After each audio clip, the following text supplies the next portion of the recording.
आप सबों को प्रभु यीशु मसीह के सामर्थ्य नाम में जय मसीह की। आज मेरे लिए खुशी की बात है कि आज सुबह के समय फिर से परमेश्वर के जीवित वचन से आप सबके साथ बात करना।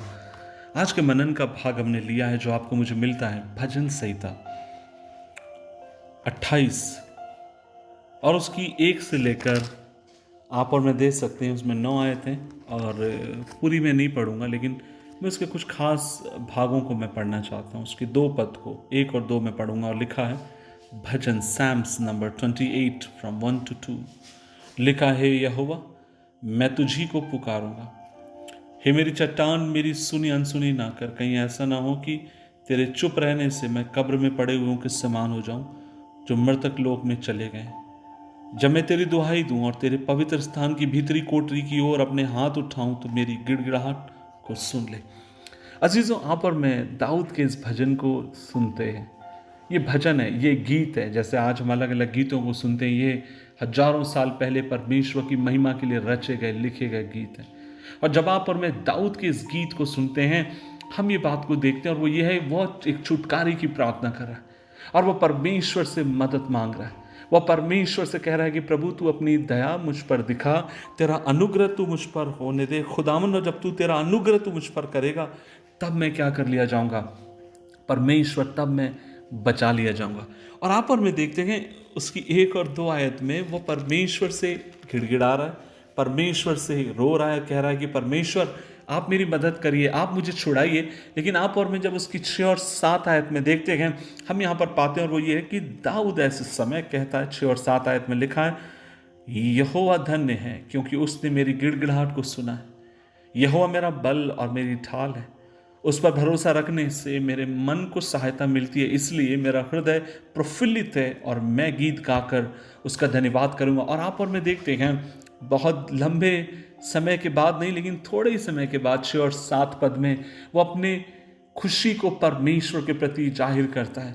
मैं सोचता हूं कि वो आंसुओं के साथ परमेश्वर की स्तुति करता है, वो खुश होकर परमेश्वर का धन्यवाद देता गया और वो ये कहता है कि परमेश्वर, मुझे पता है तुझ पर जब मैं भरोसा रखता हूं तो तू परमेश्वर मेरी क्या करता गया, सहायता करने में विश्वास योग्य परमेश्वर है। और उसके 9वें पद में वो परमेश्वर से कहता है कि प्रभु जी, आपसे मेरी एक दुआ है, आपसे मेरी एक इल्तिजा है। और वो कहता है, हे यहोवा अपनी प्रजा का उद्धार कर और अपनी निज भाग के लोगों को आशीष दे और उनकी चरवाई कर और सदैव उन्हें संभाले रहे। अजीजों, यहां पर दाऊद परमेश्वर को एक चरवाही के रूप में प्रकट करता है।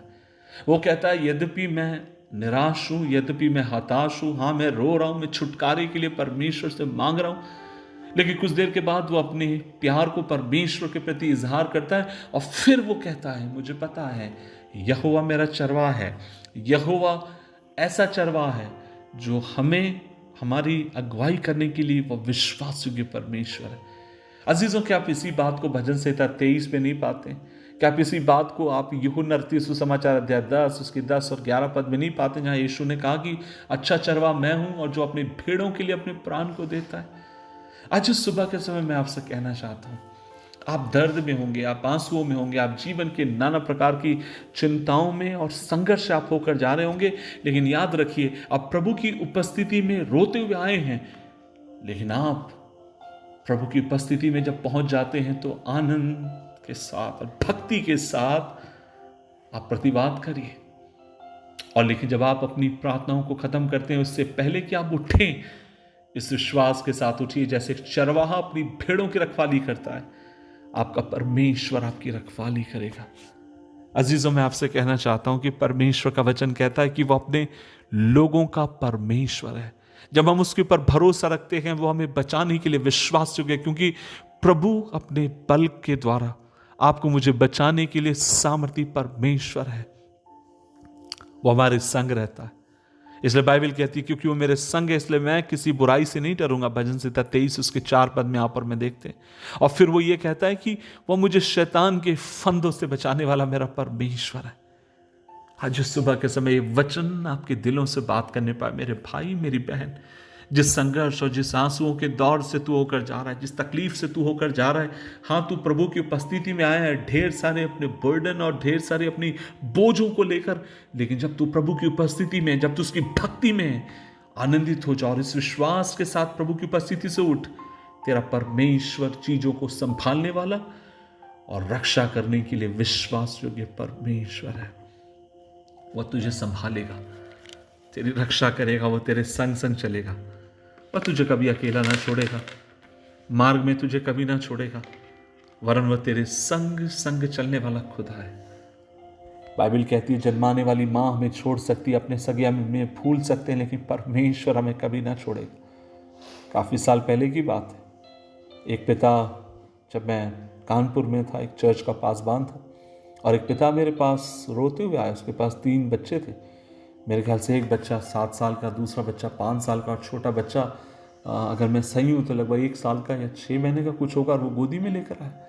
और तब वो मुझसे कहने लगा कि सर मैं चाहता हूँ मेरी मदद करिए। मैंने बोला किस बात के लिए आपकी मदद करूँ?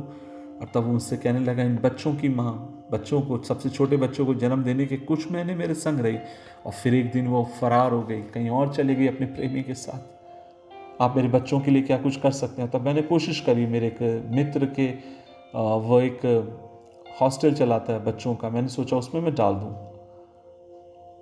मैं आपसे क्या कहना चाहता हूँ, लेकिन जब मैं उस बच्चे को, छोटे बच्चे को देख रहा था, तब मुझे याद आया कि जन्माने वाली माँ भूल सकती है, अपने सगे में छोड़ सकती है, लेकिन परमेश्वर जो आपका मेरा चरवाहा है, जब वो आपको मुझे थामता है, ना ही वो कभी आपको मुझे धोखा देगा, ना रास्ते में छोड़ेगा, वरन उस पार ले जाने के लिए विश्वास योग्य है। दुआ करें प्रभु जी, और आज हम मिलकर दुआ करते हैं। प्रभु जी हम हाँ दुखी हैं, हम आंसुओं में हैं, लेकिन प्रभु जी हम उसमें तुझे धन्यवाद देना चाहते हैं। और अंत में खुदावन हमें विश्वास है, तू हमारा प्रभु है, हमारी रक्षा करेगा, हमें संभालेगा।